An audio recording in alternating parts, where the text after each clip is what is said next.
Jam geno waali fini weete men. Nyande hoore biir nogasi go colte ujunɗiɗi nogasi jeegom. Ina hawri e nayi korka ujunere temen nayi capannayyi jeeɗiɗi ferko. Goomu ñaldinkoje duɗal Pulaar Murtude Diop.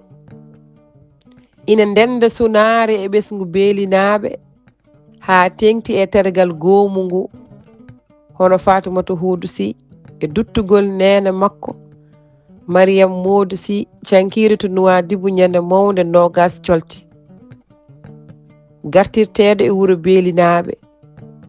yo geno yurmomo yaafomo nannomo ngesa jobdi moƴƴiri kanko e dendagal mayɓe Dudal Pulaar Murtude Diop. Korɗo sangota ko ɗayata korɗo hoto fijinto hoto ɗaaye assaimu la yarfuthu wala yajhal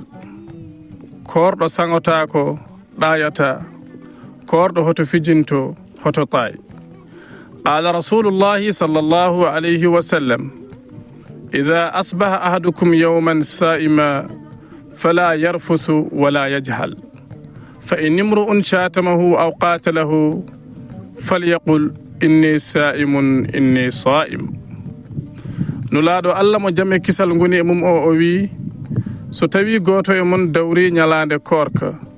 ndenne hoto o wat cangarte tene hoto o ɗaayi kayne so tawi neɗɗo yennimo walla habnimama mo tan yo o wi min komi korɗo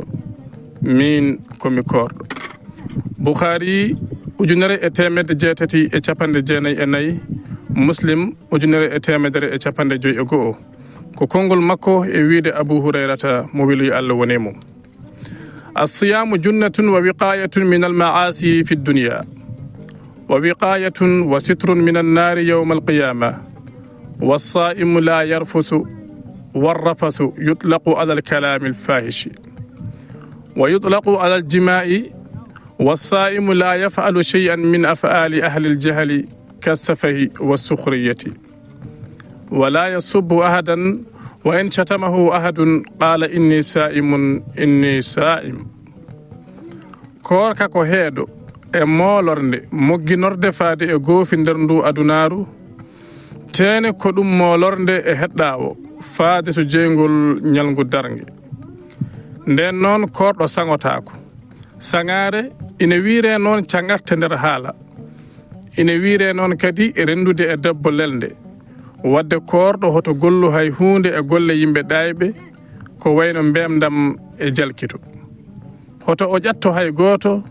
so tawi won ƴettiɗo mo yo o wi min komi korɗo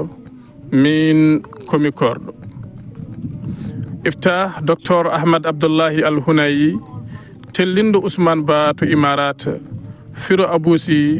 Dande Jamaru Leñol Dudal Pulaar Murtude Diop yo jam ñallu ñallen nder hen